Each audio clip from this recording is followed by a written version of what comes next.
Here is a how-to for writing your conclusion for your argument essay. Very important that you remember this portion of the essay is the last thing your reader is going to read, so you want to leave a lasting impression on them, and that this is an argument, so you want your reader to be left agreeing with you and that you've made your points clear for them. So to get started, you want to restate your topic and why it's important. Remind your reader why it's important. But you don't just want to repeat your thesis statement. You want to try to reword it now that your reader has more background information. So here's an example. If your thesis statement is, humans are destroying the ocean and should do more to protect it, in your conclusion you might reword it like this right here. As you can see, our oceans are clearly being destroyed by humans, and it's time we do more to protect them. So I'm still saying the same thing, I just said it in a different way. That also is a little more interesting when you're reading your paper. Next, you want to restate your three main ideas, just like you did in your introduction. And if you can give a really brief summary of each one, that's even better. So for example, I said, overfishing is causing fish species to die off in large numbers. Pollution is causing plastic to be found in the bellies of marine animals and large patches of garbage to be floating around. Climate change is causing sea levels to rise and oceans to become less salty, which is dangerous for saltwater fish.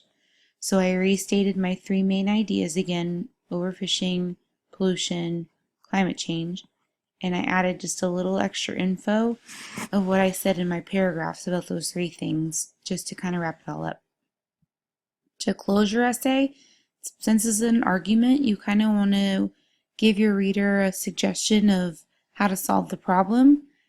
For some ideas, you could check the last chapter of your book, World Without Fish, because the author gives a lot of suggestions, so you could look through there and choose a couple.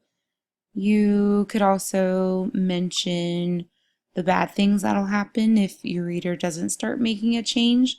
That's called a scare tactic. You could give a reminder of why this matter is so important, or you could find a really good quote if you wanted to include it. So let me show you what this would look like in a conclusion that I wrote here. Some of this is the same stuff on the other screens that I had. So as you can see, that's my transition into my conclusion. Our oceans are clearly being destroyed by humans. It's time we do more to protect them. Here's where I restated my three ideas again: overfishing, pollution, and climate change. Here's the part that I added. The time has come for us to make some changes.